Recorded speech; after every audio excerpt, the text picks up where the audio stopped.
नमस्कार मित्रांनो, तू ही रे माझा मितवा मालिकेच्या येणाऱ्या भागांमध्ये जबरदस्त ट्विस्ट आता आपल्याला पाहायला मिळणार आहे. कारण की अर्णवने प्रकरण पुढे नेण्याच्या अगोदरच आता मोठा प्रसंग हा वल्लरीवर उडवणार आहे. कारण की बाबांच्या रक्ताचे थेंब आता वल्लरीच्या रूमच्या फरशीवर सापडल्याने आता एक नवीनच वळण मालिकेमध्ये येणार आहे.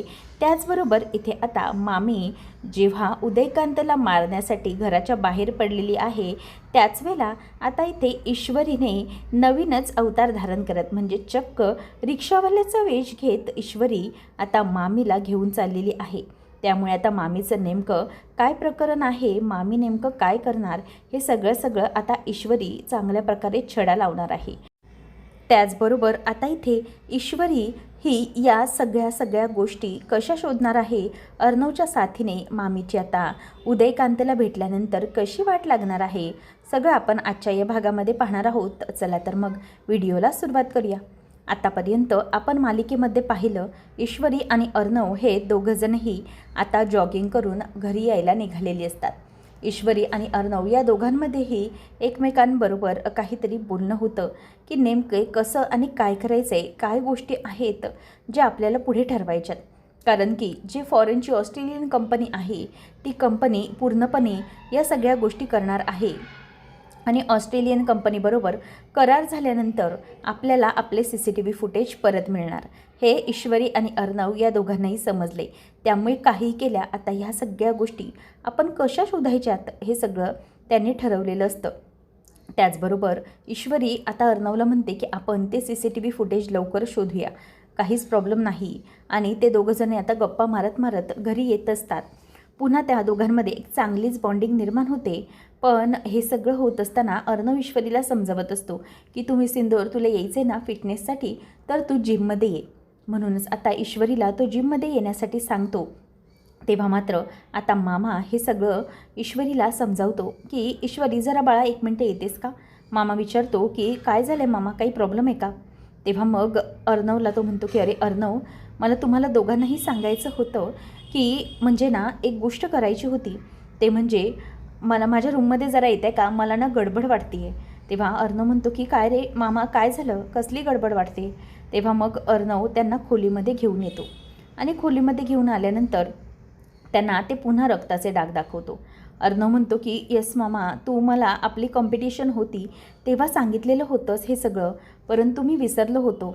पण आता मात्र नेमकं काय करायचं ते मला कळत नाही आहे. तेव्हा मग मामा म्हणतो की अर्णव, एकच गोष्ट कर, ते म्हणजे की सध्या ना आपल्याला या सगळ्या गोष्टीकडे बारीक लक्ष देण्याची गरज आहे. हे डाग कसले आहेत. तेव्हा ईश्वरी म्हणते की मला तरी हे नेलपेंटचे वगैरे डाग वाटत नाही आहे, नक्की कसले डाग आहे. मामा म्हणतो की मी त्यावेळेला पुसण्याचाही प्रयत्न केला होता, परंतु ते डाग पुसले गेले नाही आहेत. अर्णव म्हणतो की मी सिंदूर, नक्की तुला हे कसले डाग वाटतात.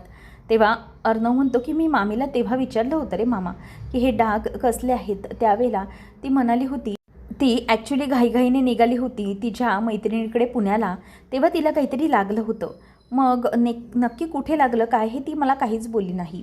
मग त्यावर ईश्वरी म्हणते की नाही मामा, तुम्हाला हा जो काही डाऊट वाटतो आहे ना तो ॲक्च्युली काहीतरी म्हणजे आहे जे तुम्हाला वाटतं आहे. तेव्हा मामा म्हणतो की हो, मीही तेच म्हणतो आहे की हा डाऊट आहे ना मला काहीतरी कन्फर्म कराव्यासारखा वाटतो आहे, काहीतरी प्रॉब्लेम हा नक्की आहे. मग त्याचबरोबर इथे आता ईश्वरी म्हणते की मला तरी असं वाटतं आहे ना की हे सगळं ना जरा काहीतरी विचित्र पद्धतीने आहे.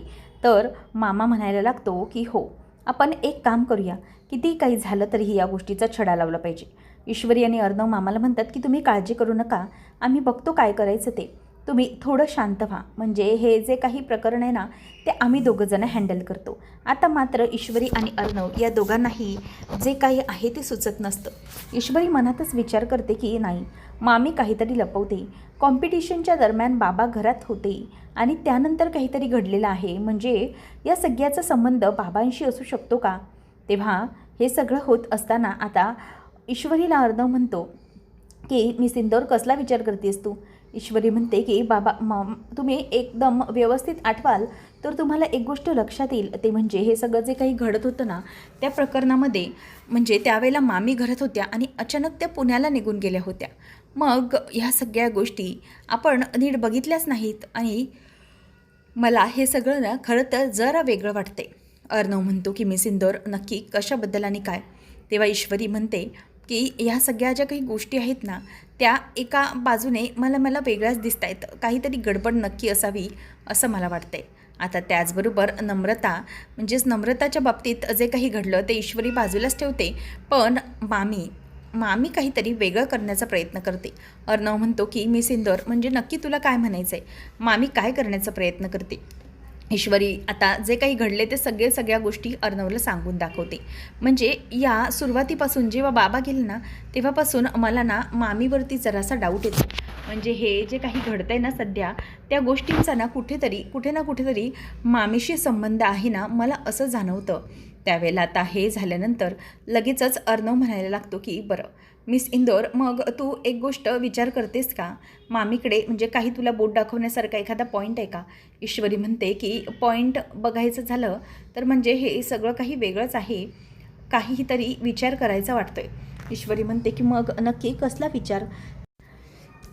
ईश्वरी म्हणते की तिथे मामीची बांगडी सापडणं, तेही बाबांच्या मोबाईलजवळ, त्यानंतर मामीच्या हाताला लागलेलं असणं, बरोबर त्याच ठिकाणी बाबांचा मोबाईल असताना मामीचं वारंवार जाणं आणि बाबांच्या रूममध्ये मामी मला त्या दिवशी दिसणं, हे सगळं काही फक्त योगायोग नसू शकतो. या काही वेगळ्या गोष्टी असू शकतात. मग त्याबरोबर आता अर्णव म्हणायला लागतो की मिस इंदौर म्हणजे तुला मामीवर डाऊट आहे? ईश्वरी म्हणते की हो, असं काहीतरी आहे जे ना मामीला माहिती आहे पण आपल्याला नाही माहिती, आणि या सगळ्याचा ना कुठेतरी मामीशी संबंध आहे. म्हणजे माझं तुम्ही जे काही म्हणता ना, म्हणजे माझं मन मला गट फिलिंग असं सांगत आहे की या सगळ्याचा कुठे ना कुठेतरी मामीशी संबंध आहे आणि तो मला शोधायचा आहे. अर्णव म्हणतो की ठीक आहे मिस इंदौर, आपण एक काम करूया, या सगळ्या गोष्टी आपण शोधूया, मग नंतर ठरवता येईल आपल्याला की काय करायचे. सध्या तर मामीवर मला बारीक लक्ष ठेवायचे. आता ईश्वरी आणि अर्णव दोघंजणं ठरवतात की मामीचा पाठलाग करावा लागेल, कारण की आता जर मामी इथून बाहेर पडली तर ती कोणत्या ना कोणत्या तरी महत्त्वाच्या कामासाठीच पडेल, बरोबर ना? मग त्याच्यासाठी पाठलाग करायला हवा. आता अर्णव म्हणतो की मिस इंदौर, पाठलाग करताना मामी आपल्याला बघणार नाही का, सांग मला? तेव्हा मग ईश्वरी म्हणते की असं काहीतरी करायला हवं, आपल्याला मामी ओळखू शकणार नाही, किंवा निदान मला तरी. अर्णव म्हणतो की मग मिस इंदौर, असं कसं करता येईल? म्हणजे तुला मामी ओळखता येणार नाही असं तू काय करशील? ईश्वरी म्हणते की असं मला एकच गोष्ट केली पाहिजे, ते म्हणजे की मला काहीतरी वेश केला पाहिजे. तेव्हा अर्णव म्हणतो की वेश? आता कसला वेश करतेस तू? ईश्वरीला तो म्हणतो की आता तू म्हातारी बनून झाली, सगळं झालं, मग आता काय बनवणार? ईश्वरी म्हणते की अशा काहीतरी वेशामध्ये जिथे मामीला काही डाऊट यायला नको आणि तिच्या प्लॅनिंगच्या पुढे साजेसं माझं काहीतरी प्लॅनिंग असलं पाहिजे. मग आता ईश्वरी आणि अर्णव या दोघांमध्ये त्यावरनं वाद होत असतात की मामीचा पाठलाग कसा करायचा. आता ईश्वरी म्हणते की एक काम करू शकते मी, मामीचा पाठलाग करण्यासाठी मी रिक्षावाला नक्कीच बनू शकते. अर्णव म्हणतो की what miss Indore, rickshaw? I mean तू रिक्षा चालवणार? ईश्वरी म्हणते की हो, का नाही चालवणार, रिक्षा येते मला चालवता. अर्णव म्हणतो की मिस इंदौर, मामीचा पाठलाग करायला जाशील आणि स्वतः काहीतरी ॲक्सिडेंट होऊन पडशील, समजलं ना? त्यामुळे जरा थांब, जास्त गडबड करू नको.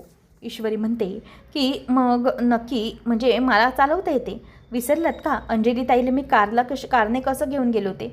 मी काही चालवू शकते, म्हणजे ऑटो म्हणा किंवा आपली जी कार आहे ती म्हणा, चालवू शकते मी. तेव्हा अर्णव म्हणतो की मिस इंदौर, केअरफुली जो काही प्लॅन करशील ना तो व्यवस्थित करायचा. ती म्हणते की ओ, तुम्ही मला सांगू नका, करणार मी ना, सगळं व्यवस्थित करणार, समजलं ना? बघा फक्त तुम्ही माझ्यासोबत आहात ना? तो म्हणतो की हो मिस इंदौर, ते तर मी तुझ्यासोबत कायमच आहे, डोंट वरी. मग ईश्वरी म्हणते की तुम्ही माझ्या मागेच राहायचं आहे, फक्त रिक्षामध्ये कशा काय जायचं ह्या सगळ्या गोष्टी मी बघते. म्हणजे जर कदाचित मामी कुठे बाहेर पडली, गाडी घेऊन पडते का काय ते आपल्याला बघायला हवं. आता इथे मामीवरती लक्ष ठेवण्याचा प्लॅन असतो आणि मामी तेवढ्यातच फोनवर बोलण्यासाठी बाहेर येते आणि गाडीच्या मागे उभी राहून ती उदयकांतसोबत बोलत असते. मामीचा एक दुसरा फोन असतो, तो तिच्या गाडीमध्येच असतो, जो ती गाडी उघडून बाहेर काढते. आता ईश्वरी त्या फोनला बघते आणि विचार करते की हे काय, म्हणजे मामीचा जो फोन आहे तो हा फोन दुसराच आहे काहीतरी, म्हणजे हा वेगळाच दिसतोय कवर. अर्णव म्हणतो की वेट, ती काय बोलते हे आपण बघूया. नंतर मग दोघंजणही गाडीच्या मागे उभे असतात, तर मामीचं बोलणं सुरू असतं उदयकांत तू कुठे आहेस? तेव्हा मग तो म्हणतो की का वल्लरी अचानक तुला कशी आठवण आली? तेव्हा मामी म्हणत असते की उदयकांत एक काम कर, तू मला जरा भेटायला ये. तेव्हा मात्र आता त्याला टेन्शन आलेलं असतं की कशाला का भेटायचं आहे. तेव्हा वल्लरी त्याला म्हणते की ते लवकर सांगेन मी तुला, पण भेट मला, भेटल्याशिवाय ही गोष्ट बोलता येणार नाही. तेव्हा उदयकांत म्हणतो की बरं ठीक आहे, मला तू जो आहे तो ॲड्रेस पाठवते. म्हणते की हो मी ॲड्रेस पाठवते, त्या नंबरवरती भेटायला ये आणि हो व्यवस्थित ये, पोलिसांचा तगादा मागे लावून घेऊ नको, समजलं? नाहीतर खूप प्रॉब्लेम येईल. आणि हो तुला पैशांची गरज होती ना बाहेर पळण्यासाठी, त्यासाठी पैसे घेऊन येते. आता पैशांचं नाव ऐकलं की उदयकांत मात्र खुश होतो हे तिला माहीत असतं, त्यामुळे ते पैशांचं नाव घेऊन त्याला बोलवते. आणि इथे आता उदयकांत हा यायला निघालेला असतो आणि वल्लरी फोनवरती बोलत म्हणत असते की लवकर ये, मी वाट बघते. आणि हो रात्रीच्याच वेळेत भेटायचं आहे, कारण की पोलीस वगैरे त्यावेळेला काही कोणताही प्रॉब्लेम नको यायला ना, म्हणून. उदयकांत म्हणतो की बरं ठीक आहे वल्लरी तू ये, पैशांचं म्हटलेस की मी लगेचच आलो बघ, तुझ्या आधीच येऊन मी पोचतो, समजलं? तर इथे उदयकांत हा अर्धा तरी दारू पिलेल्या नशेमध्ये असतो. वल्लरी म्हणते की बरं झालं, आता हा मला नशेत वाटतोय, या वेळेत मी याला बोलवण्याचं कारण म्हणजे हा दारू पिऊन तो नसणार मला माहीत आहे, आणि एकदा की याला नशेमध्ये पकडला की मात्र काहीही करू शकते हे तिला माहीत असतं आणि स्वतः त्याला संपवू पण शकते. हे सगळं आता वल्लरीने ठरवलेलं असतं आणि त्याचबरोबर हे सगळं करण्यासाठी आता वल्लरी सज्ज झालेली आहे. आणि इथे आता हे सगळं घडत असताना वल्लरी मनात म्हणते की चला फायनली उदयकांत याचा चॅप्टर आज क्लोज करण्याची वेळ आलेली आहे. ती आता तिथे बोलत असते की उदयकांत तू आता संपलास, कारण की तुझे हे जे काही रूप आहे हे लवकरच आता तुझं फायनल रूप माझ्यासमोर येणार. आणि उदयकांत तुलाही तुझ्या भावासारखंच मी पाठवते, भावपूर्ण श्रद्धांजली तुला, असं म्हणून ती आता तिथून निघण्याच्या प्रयत्नामध्ये असते. ती मोबाईल जवळ घेते आणि गाडी चालू करणार, पण तिच्या लक्षात येतं की जर आता रात्री हे उठले किंवा यांनी काही कुठे गेले किंवा समजा काही झालं तर हे सुरुवातीला माझी गाडी बघणार, जर गाडी दिसली बाहेर गेलेली वगैरे तर प्रॉब्लेम होऊ शकतो. त्यासाठीच मग मला निघायला हवं, म्हणजे विदाऊट गाडी निघायला हवं. आता असं म्हणून मामी तिथून निघत असते, तिची बॅग वगैरे घ्यायला आत जाते. अर्णव मला ती म्हणते की बघितलं अर्णव सर, हीच वेळ, म्हणजे मी बरोबर ठरवलं होतं. म्हणूनच ईश्वरी आता रिक्षावाल्याचे कपडे वगैरे घालते, तिने तिचं सगळा लुक वगैरे चेंज केलेला असतो तेवढ्याच वेळात. आणि अर्णव म्हणतो की मी सिंदर ओके, तू म्हणजे काही प्रॉब्लेम तर नाही ना? तेव्हा ती म्हणते की नाही. अर्णव सर तुम्ही काय करणार आता? अर्णव म्हणतो की डोंट वरी, मी पण माझी गाडी न घेता बाकी दुसऱ्या गाडीने येतो, तू चल. तेव्हा मग आता शिर्केंना अर्णवने पटकन या अगोदरच सगळं मॅनेज करायला सांगितलेलं असतं. मामी थोड्याच वेळात निघणार हे त्यांना माहीत असतं, काहीतरी कारण सांगून. तोपर्यंत शिर्के ऑटो घेऊन आलेले असतात आणि ईश्वरीने तिची पूर्ण तयारी केलेली असते. आता मात्र शिर्के म्हणतात की सर तुम्ही सांगितल्याप्रमाणे मी बंगल्याच्या जवळच ऑटो घेऊन राहतो. अर्णव म्हणतो की बंगल्याजवळ नको, थोडं लांब राहा, म्हणजेच काही प्रॉब्लेम येता कामा नये. तर आता शिर्के म्हणतात की काय माहिती सरांना ऑटो कशाला हवी आहे, ड्रायव्हर पण नको सांगितलं आहे, नेमकं काय काही कळत नाही. तर इथे मात्र आता वल्लरी ही निघण्याच्या घाईमध्ये असते. तेवढ्यातच अर्णव समोरून येतो. तेव्हा तो विचारतो की मामी कुठे चालली आहेस तू? तेव्हा मग ती म्हणते की अरे मी आताच बाहेरून आले, जरा फेरी मारत होते, बाकी काही नाही. आणि अर्णव तिला म्हणतो की मामी मी जरा एका कामासाठी ऑफिसला चाललो आहे आणि अर्जंट येतं जरा, म्हणून तो आता निघालेला असतो. तर मामीला कळतं की फुटेज लवकरच मिळेल, त्याच्या अगोदरच उदयकांतला संपवायला हवं, म्हणून आता मामीने पूर्णपणे घाई केलेली असते. आणि ती घाईघाईमध्ये रिक्षावाला कोण काय काहीच बघत नाही आणि लगेच ईश्वरीची जी रिक्षा असते त्या रिक्षामध्ये ती बसते. आणि ईश्वरीने स्वतःचं तोंड देखील व्यवस्थित लपवलेलं असतं, त्यामुळे मामीला कोणत्याही प्रकारचा त्याच्यात डाऊट येत नाही. तर इथे आता ईश्वरी ही रिक्षात बसल्यानंतर मनातच हसते, कारण की आता मामी कुठे जाते, नेमकी काय आहे, सगळा रस्ता आता ईश्वरीला बरोबर माहीत पडलेला असतो. आणि ईश्वरीने तिचं लोकेशन ऑन केल्यामुळे बरोबर अर्णवजवळ देखील तिचं लोकेशन येत असतं. आता अशा प्रकारे मामी जेव्हा उदयकांतला मारण्यासाठी जाते त्याच वेळेला अगदी बरोबर ईश्वरी आणि अर्णव त्यांच्यावरती अटॅक करतात आणि त्यांना पकडतात. म्हणजे या सगळ्याच्या मागे उदयकांतच आहे आणि बाबांना खरा मारेकरी हा उदयकांत आहे आणि वल्लरी मामी ही त्यामध्ये सामील आहे. हे जेव्हा त्यांना समजतं तेव्हा मात्र आता सगळी परिस्थिती ही बदललेली आहे आणि वल्लरीचं सगळं कटकारस्थान आता घरी समजलंय. नेमकं पुढे कसं आणि काय घडणार सगळं पाहणं अगदी रंजकतेचे ठरेल. असंच अपडेट जाणून घेण्यासाठी चॅनेलला नक्की सबस्क्राईब करा. धन्यवाद.